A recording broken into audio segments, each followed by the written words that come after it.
الحمدللہ رب العالمین والصلاة والسلام علی سید الانبیاء والمرسلین اما بعد فاعوذ باللہ سمیع العلیم من الشیطان الرجیم بسم اللہ الرحمن الرحیم قال اللہ تبارک و تعالی فی القرآن المجید اقرأ باسم ربک الذی خلق خلق الانسان من علق اقرأ وربک الاکرم الذی علم بالقلم۔ صدق اللہ العظیم۔ معزز سامعین کرام، الحمدللہ اللہ تعالیٰ کا بے حد فضل و احسان ہے کہ اللہ تبارک و تعالیٰ نے ہمیں پیارے آقا کریم صلی اللہ علیہ وسلم کی امت میں پیدا فرمایا۔ اللہ تبارک و تعالیٰ نے اپنے آخری نبی صلی اللہ علیہ وسلم پر اپنی لا ریب کتاب کا آغاز اقرا سے کیا، یعنی اللہ تبارک و تعالیٰ نے قرآن پاک کی ابتدائی آیات میں نہ تو نماز کا حکم ارشاد فرمایا، نہ روزے کا حکم ارشاد فرمایا، نہ بتوں کی عبادت سے منع کرنے والی آیات نازل کی، نہ پھر حج کا حکم ارشاد فرمایا۔ الغرض ابتدائی آیات کے اندر قرآن جو اسلام کی بنیادی باتیں ہیں ان میں سے کسی بھی چیز کا حکم ارشاد نہیں فرمایا، بلکہ سب سے پہلی جو آیت کریمہ نازل ہوئی ہے وہ علم تعلیم کی فضیلت کے حوالے سے نازل ہوئی ہے۔ پیارے آقا کریم صلی اللہ علیہ وسلم کو اس پہلی آیت کے اندر ہی اللہ تبارک و تعالیٰ نے پڑھنے کا اور تعلیم کا حکم ارشاد فرمایا اور فرمایا اقرأ باسم ربک الذی خلق، اے حبیب اپنے رب کے نام سے آپ آغاز کیجئے جس نے آپ کو پیدا فرمایا۔ اگر پیارے آقا کریم صلی اللہ علیہ وسلم کی احادیث کریمہ کا ہم مطالعہ کرتے ہیں تو آپ صلی اللہ علیہ وسلم نے احادیث کریمہ میں بہت سارے فضائل اور اس کی اہمیت کو صحابہ کرام اور آنے والی امت کے درمیان بیان فرمائے، اور آپ صلی اللہ علیہ وسلم کے چند ارشادات کو بیان کرتا چلوں جس سے ہمیں علم کا ذوق، علم کا شوق اور علم حاصل کرنے کی ہمارے دلوں میں ایک اہمیت اور روشنی اجاگر ہو۔ پیارے آقا کریم صلی اللہ علیہ وسلم نے ارشاد فرمایا، یہ بخاری شریف کی روایت ہے، من سلک طریقا یطلب فیہ علما، جو کسی راستے پر چلتا ہے اور اس کا مقصد کیا ہوتا ہے علم دین حاصل کرے، سلک اللہ بہ طریقا من طرق الجنہ، تو اللہ تبارک و تعالیٰ اس کو جنت کے رستوں میں سے رستے پر چلا دیتا ہے۔ اور ایک روایت کے مطابق یہ آتا ہے کہ اللہ تبارک و تعالیٰ اس کے لیے جنت کا رستہ آسان فرما دیتا ہے۔ اور اگر دوسری روایات کے اندر دیکھتے ہیں، پیارے آقا کریم صلی اللہ علیہ وسلم نے ارشاد فرمایا، من یرد اللہ بہ خیرا یفقہہ فی الدین۔ یہ بخاری شریف کی روایت ہے کہ اللہ تعالیٰ کے نبی نے ارشاد فرمایا، اللہ تبارک و تعالیٰ جس کے ساتھ بھلائی کا ارادہ فرماتا ہے اسے دین کی سمجھ بوجھ عطا کر دیتا ہے۔ اور پیارے آقا کریم صلی اللہ علیہ وسلم کو یہ بات محبوب تھی کہ میرے صحابہ علم دین حاصل کرے۔ پیارے آقا کریم صلی اللہ علیہ وسلم نے ارشاد فرمایا، کن عالما، تم میں سے جس سے ہو سکے وہ عالم بنے، یعنی علم حدیث سیکھے، قرآن کی تعلیمات سیکھے، فقہ سیکھے اور تفاسیر کی باتیں سیکھے۔ تو پہلی سرکار صلی اللہ علیہ وسلم نے جو سب سے سپرلیٹو ڈگری ارشاد فرمائی کہ جس سے ممکن ہو وہ عالم بنے، اور اس کے بعد ارشاد فرمایا او متعلما، اگر کوئی عالم نہیں بن سکتا تو پھر طالب علم بن جائے، اور تیسرا آپ نے ارشاد فرمایا کہ او محبا، کوئی عالم بھی نہیں بن سکتا، کوئی طالب علم بھی نہیں بن سکتا تو پھر فرمایا کہ تم علماء سے محبت کیا کرو۔ یہ آپ نے تیسرا درجہ ارشاد فرمایا۔ پھر آپ نے چوتھا درجہ جو ارشاد فرمایا او متبعا، اگر تینوں کیٹیگری میں نہیں آ سکتے تو کم از کم علماء کی پیروی کیا کرو، علماء کی جو باتیں ہیں اس کو سنا کرو۔ اور پھر فرمایا وَلَا تَكُنْ خامس، تم پانچویں نہ بننا، یعنی علماء سے نفرت نہ کرنا، فَتَهْلِكَ، ورنہ تم ہلاک ہو جاؤ گے۔ تو یہ چند آیات اور احادیث جو میں نے آپ کے سامنے بیان کی ہیں، اس سے آپ کو علم کی فضیلت اور علم کی اہمیت پتہ چل رہی ہوگی کہ اللہ اور اللہ کے حبیب کی نظر میں علم اور علماء کی کس قدر اہمیت ہے۔ محترم سامعین اکرام، کیپٹل سمارٹ سٹی کے تحت الحمدللہ ایک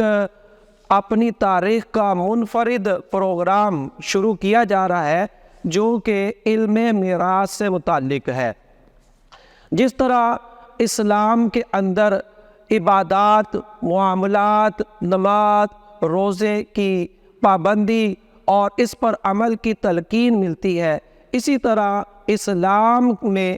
اس علم وراثت کی، جس کو علم فرائض بھی کہا جاتا ہے، بہت زیادہ اہمیت ملتی ہے۔ اور پیارے آقا کریم صلی اللہ علیہ وسلم کی کثرت سے اس سے متعلق فضیلتیں ملتی ہیں جو کہ انشاءاللہ ہم آپ کو بیان کریں گے۔ لیکن جس طرح وقت کے گزرنے کے ساتھ ساتھ دیگر علوم کے اندر کمی آتی جا رہی ہے، اسی طرح آج مسلمانوں کی ایک بڑی تعداد ایسی ہے جو وراثت کی تقسیم میں کوتاہیاں کر رہی ہے۔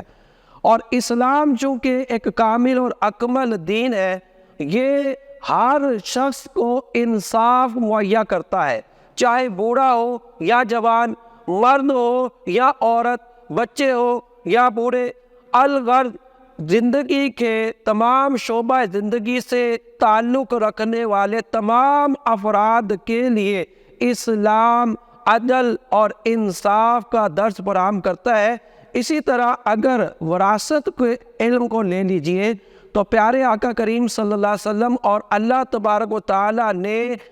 اس معاملے میں بھی نہایت عدل و انصاف کے احکام بیان فرمائے، اور اس میں مردوں کے حصے بیان کیے، عورتوں کے حصے بیان کیے، بچوں کے حصے بیان کیے، بوڑھوں کے حصے بیان کیے، ایون کہ جو بچہ ماں کی پیٹ میں ہے، اگر وہ بچہ لڑکا ہوگا تو اس کا بھی اللہ تبارک و تعالیٰ نے حصہ بیان کر دیا، اور اگر عورت ہوگی تو اس کا بھی اللہ تبارک و تعالیٰ نے حصہ بیان کر دیا۔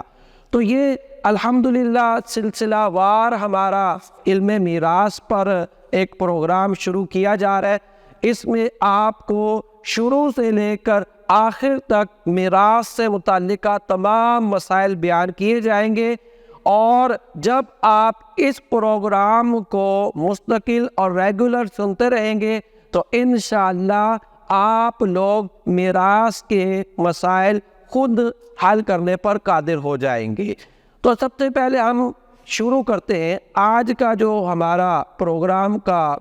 جو موضوع ہے یہ علم میراث کے تعارف پر مشتمل ہوگا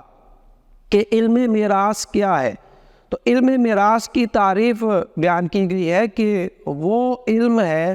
جس میں میت کا ترکہ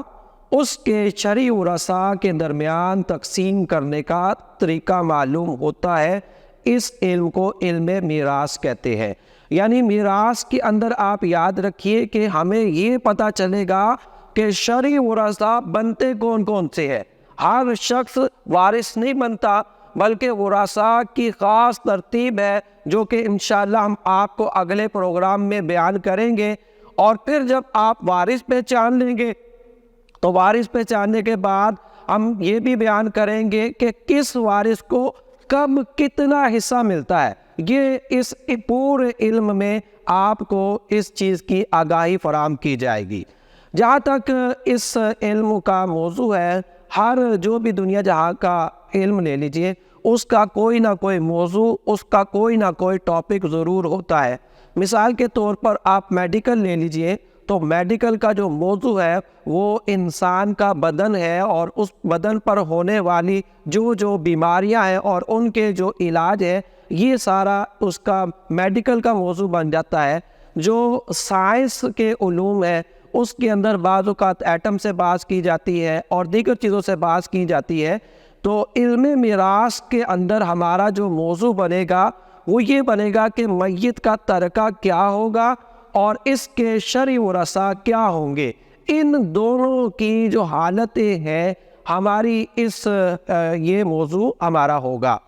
پھر یاد رکھیے کہ جب بھی کوئی علم ہوتا ہے اس کا کوئی نہ کوئی پرپس، اس کا کوئی نہ کوئی مقصد ہوتا ہے۔ جب انسان اس مقصد کو سمجھ لیتا ہے تو پھر اس کے اندر اس علم کو حاصل کرنے کا شوق پیدا ہو جاتا ہے، اور اگر انسان کو اس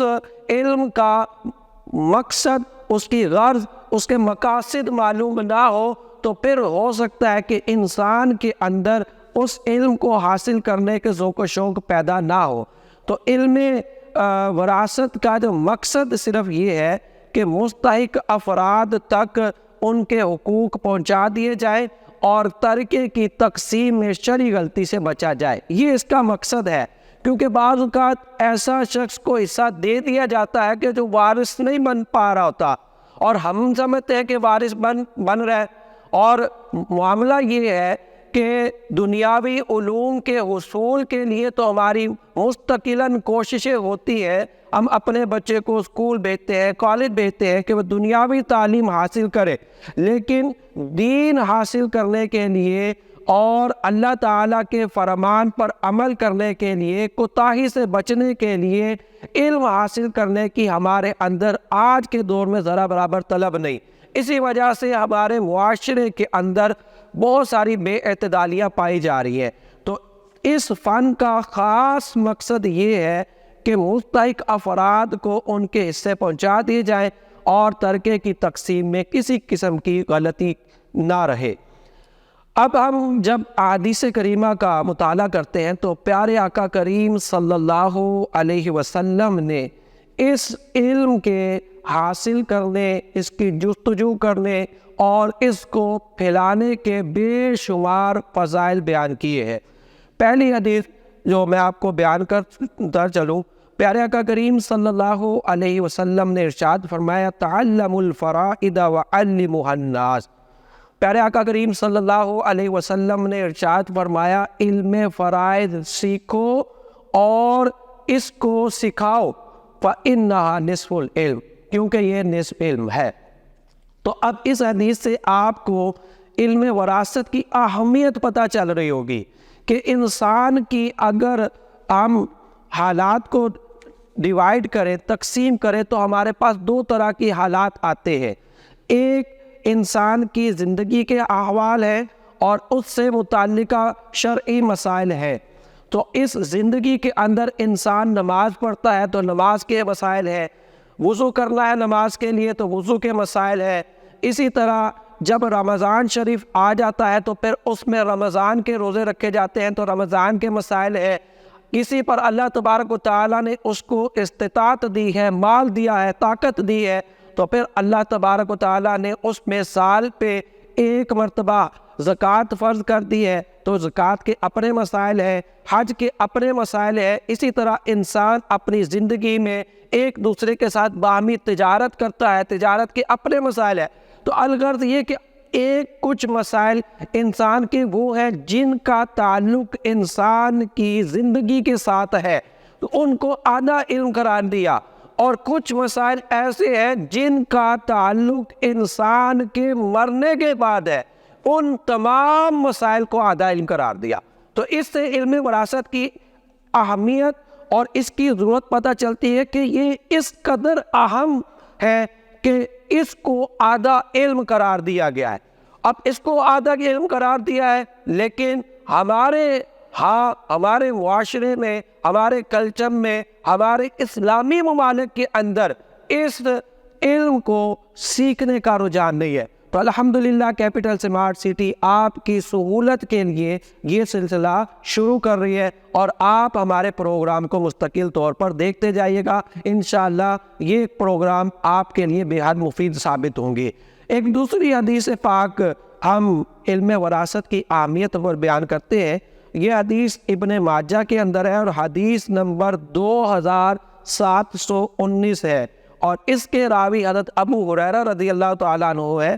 حضرت ابو ہریرہ رضی اللہ تعالیٰ سے روایت ہے، قال رسول اللہ صلی اللہ علیہ وسلم، نبی کریم صلی اللہ علیہ وسلم نے ارشاد فرمایا، یا ابا ہریرہ، اے ابا ہریرہ، تعلم الفرائض، علم فرائض، علم وراثت سیکھو، وعلموا الناس، اور اس کو لوگوں کو سکھاؤ، فإنہ نصف العلم، کیونکہ یہ نصف علم ہے، وَهُوَ يُنسَى، اور یہ علم اٹھا دیا جائے گا، بلا دیا جائے گا، وَهُوَ أَوَّلُ شَيْءٍ يُنزَعُ مِنَ الْأُمَّةِ، اور یہ وہ پہلا علم ہے جو میری امت سے اٹھا دیا جائے گا۔ تو معزز سامعین کرام، آپ نے دیکھا اس حدیث پاک سے آپ کو معلوم ہوا کہ اس علم کو سب سے پہلے اٹھا دیا جائے گا۔ تو جس علم مفقود ہوتا جا رہا ہے، ضرورت اس عمل کی ہے کہ آج اس علم کو حاصل کرنے اور اس کو پھیلانے کے لیے مختلف اسکولوں، مختلف کالجوں اور مختلف یونیورسٹیز میں شارٹ وراثت کورس کے نام سے پروگرام ہونے چاہیے، تاکہ جو یہ علم ہمارے معاشرے سے مفقود ہوتا جا رہا ہے وہ عام ہو جائے۔ اسی طرح پیارے آقا کریم صلی اللہ علیہ وسلم کی ایک اور حدیث پاک اس بارے میں ہے۔ پیارے آقا کریم صلی اللہ علیہ وسلم نے ارشاد فرمایا کہ ان قریب میں فوت ہونے والا ہوں اور بلا شبہ علم وراثت کو اٹھا لیا جائے گا، اور اس کے بعد فتنے ظاہر ہو جائیں گے۔ یہ آج سے 1400 سال پہلے میرے آقا کریم صلی اللہ علیہ وسلم نے اس کی پیشن گوئی فرما دی تھی، اور فرمایا یہاں تک کہ دو آدمی اپنے میراث کی تقسیم میں باہمی اختلاف کریں گے کہ میرا اتنا حصہ بنتا ہے، وہ کہے گا میرا اتنا حصہ بنتا ہے، اور کوئی ایسا شخص نہیں پائیں گے جو ان کے درمیان فیصلہ کر سکے۔ تو اس سے آپ لوگوں کو علم وراثت کی، علم فرائض کی اہمیت معلوم ہو رہی ہوگی۔ اب آخری بات کہ اس علم سے کے نہ جاننے کی وجہ سے چونکہ لوگ دوسروں کو جائیداد سے محروم کرتے ہیں اور مستقل طور پر گناہگار ٹھہراتے ہیں، اور یاد رکھیے اس سے متعلق دو حدیثیں میں بیان کرتا چلوں گا۔ پیارے آقا کریم صلی اللہ علیہ وسلم نے ارشاد فرمایا، یہ ابن ماجہ کی حدیث نمبر 2703 ہے، اس کے راوی حضرت انس رضی اللہ تعالیٰ عنہ فرماتے ہیں، قال رسول اللہ صلی اللہ علیہ وسلم، رسول اللہ صلی اللہ علیہ وسلم نے ارشاد فرمایا، من فر من میراث وارثہ، جس شخص نے اپنے وارث کی میراث سے بھاگا، یعنی جو شخص اپنے وارث کو اس کی جائیداد سے محروم کر دے، قطع اللہ میراثہ من الجنت یوم القیامہ، تو اللہ تبارک و تعالی قیامت کے دن جنت میں اس کو اس کی میراث سے محروم کر دے گا۔ تو یہ کس قدر وعید ہے، کس قدر لمحہ فکریہ ہے ان لوگوں کے لیے جو اپنے وارثوں کو ان کا حق نہیں دیتے۔